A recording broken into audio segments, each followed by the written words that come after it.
me, Mike, again. Sorry for the late post. I had a very hectic week, despite only working 2.5 days. Crazy week though, with Thanksgiving and everything. I hope everybody had a happy Thanksgiving. Enjoyed spending time with families and whatnot. But I'm here. I had to get this posted before tomorrow. As soon as tomorrow's the mid-season finale. I can't believe that already. But I'm here. I'm gonna do my review of Season 5, Episode 7, titled Cross. I apologize again. I mixed up the episode titles last time. Will not do it this time. This past episode was called Cross. The episode that will air tomorrow is called Coda. So I'm wondering what that's gonna mean. Okay, but getting right into it, this episode opens essentially with the plan.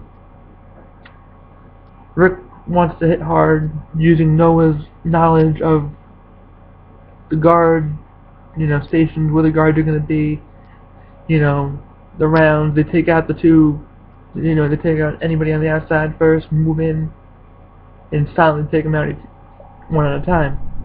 Which, in retrospect, I think that would have been the better move, based on what happened in the episode. But Tyrese suggests that they trade hostages, and Daryl backs him up. I was not expecting that. I thought Daryl would have Rick's back, but he didn't. So that was interesting. In fact, that's one of my number 5 moments right there, just because it shows that people in the group aren't always going to back up Rick, and people you think are going to back him up will surprise you. Okay, then also Beth was able to bribe the older gentleman, the ward, with strawberries, into having him cough and act like he was all really sick, so the guard would help him out, and she can steal the meds for Carol. Dr. Edwards gave her the right meds, supposedly. She really had no choice but to trust him at that point.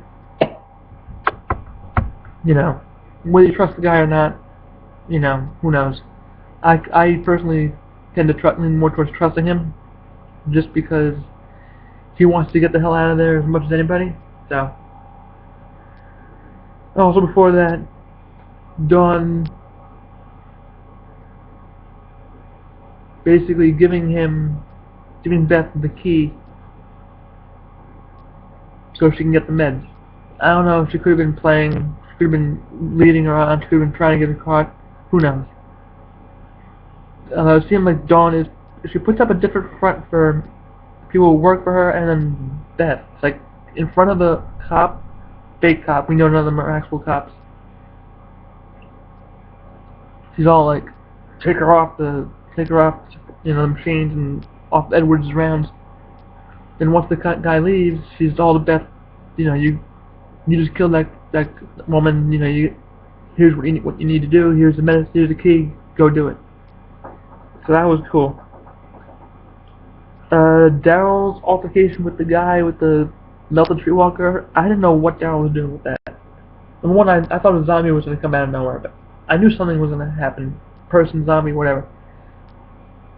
That was interesting. I didn't know what Daryl was trying to do, because he put his finger in his mouth. I'm like, what is he trying to do? And then once he put his finger in the eye, I'm like, oh, okay. Yeah, he's going to take the zombie's head off and hit the guy in the head with it. That was pretty cool. I enjoyed that. Very, very cool takeout. That is my zombie kill of the week this time. Technically he did kill the zombie. And that was one of my favorite moments. I'll get into that in a minute, but that was one of my top moments. And then, I almost overlooked this. Animation. This parts at the church. Okay, I'm gonna get into that. Okay, so it opens actually. This should have been the first thing. It opens with them fortifying the church using wood from the pews. Daryl took the pipes from the organ, which we know he wasn't killing a zombie with it. He was just putting it in the ground as a barrier. And then Father Gabriel says to him, "Are you going to take the cross too?" And then Daryl's like, "If we have to." So, interesting moment. And then you see Gabriel's trying to scratch the blood from when the hunters were killed, which I'm like, almost like he had a Lady Macbeth moment there, as was mentioned by him in an interview, and as well as on Talking Dead, I believe. Out damn spot, out, whatever. And then Carl talks to him and says, "Oh, you had to learn to defend yourself," and he's like, "Defend myself?" And it's like, Carl's like, "You can't stay in one place for too long." And eventually he convinced Father Gabriel to take the machete, but he really didn't do anything. He started digging a hole in the floor. He escaped, immediately stepped on a nail. Can't even go, foot without stepping on a nail. He gets into a fight with the zombie. He hears it, grabs him. He's able to wrestle with it, and he throws it down, which that was pretty good. I wasn't expecting that. The zombie gets impaled on a tree or something, but he sees the cross around his neck, and he can't do it. He puts the rock down, keeps walking, finds, based on the promos, it is a school. Okay, it is the school where the hunters were, because they showed the grill with Bob's leg on it. So, I'll get more into that in my review. But okay, so zombie kill of the week was Daryl with taking the bowling ball style fingers in the eye socket, bashing the guy with it.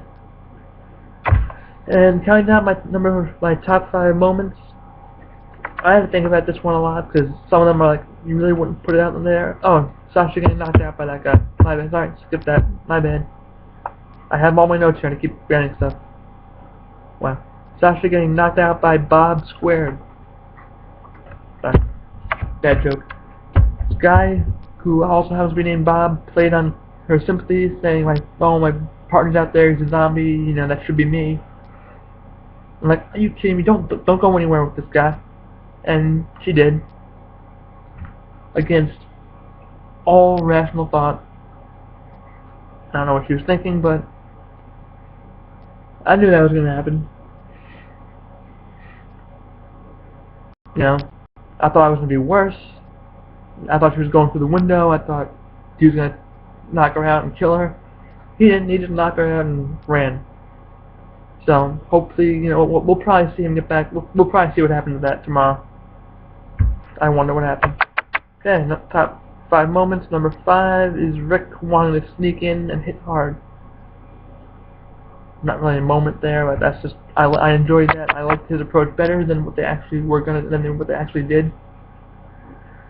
Number 4 is Daryl and Tyrese going against Rick's plan, preferring a less violent solution, which leads into this episode titled Coda, the mid-season finale. Rick preferring a non-violent solution, or peaceful solution, whatever.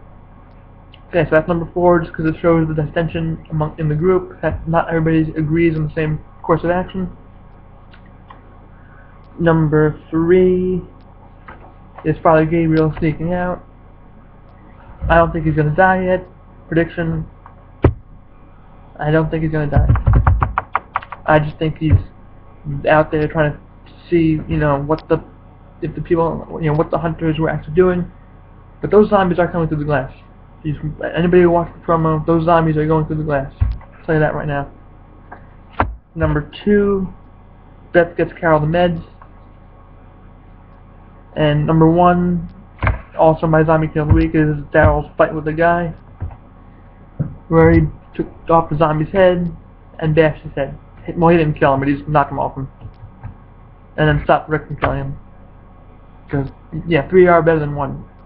3 hostages are better than 2 hostages. Sorry, I said 1. 3 are better than, excuse me, 3 are better than 2.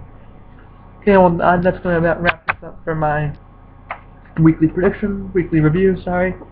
And I'll have the predictions video posted shortly once I get to finalize some notes on it. I have a lot to say, so there'll be a slightly longer than usual predictions. But stay tuned for that, and I hope you guys enjoy this video. So, now, peace out.